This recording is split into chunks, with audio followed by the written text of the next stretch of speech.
ধরুন দর্শক, আপনি মাস্টার্স পাশ করে কোথাও চাকরিতে ঢুকেছেন। পরিসংখ্যান ব্যুরোর তথ্য মতে গড়ে আপনার বেতন 20,000 কিছুর বেশি হওয়া উচিত। আপনার বাসা মোহাম্মদপুরে, ধরি আপনার অফিস উত্তরায়। 19 প্রায় 38 কিলোমিটার পথ, প্রতিদিন যেতে আসতে 45 দুগুণে 90 টাকা বাস ভাড়াও লাগে। 2,340 টাকার মতো আপনার প্রতি মাসে শুধু বাস ভাড়ার পেছনে যাচ্ছে।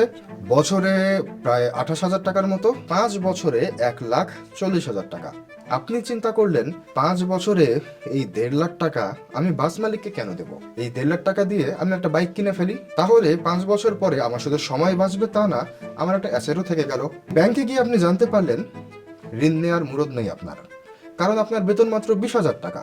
ব্যাংক আপনাকে ভরসা করছে না যে আপনি ঋণটা ফেরত দিতে পারবেন। 40,000 টাকা বেতন না হলে আপনাকে 1 টাকাও ঋণ দেবে না তারা, আপনাকে ভরসাই করতে পারছে না।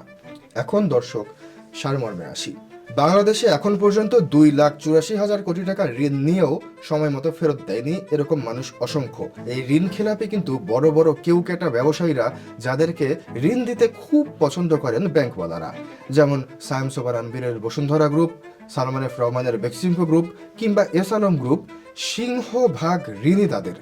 এখন দর্শক, প্রশ্ন আমার দুটো। প্রথম, গরিবদেরই তো ঋণ বেশি দরকার, তাহলে সবসময় বড় লোকদেরকে ঋণ দিতে আমরা বেশি আগ্রহী থাকি কেন? এবং দ্বিতীয় প্রশ্ন, কাকে ঋণ দেওয়া নিরাপদ?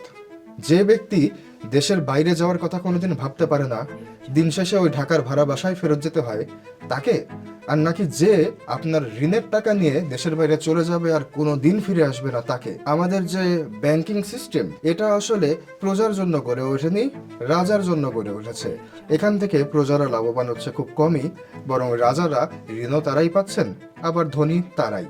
তাই এ বিষয়ে আমরা কথা বলবো আজকের প্রজাতান্ত্রিক পডকাস্টে। আপনাদের সাথে আছি আমি আশ্বাস চৌধুরী।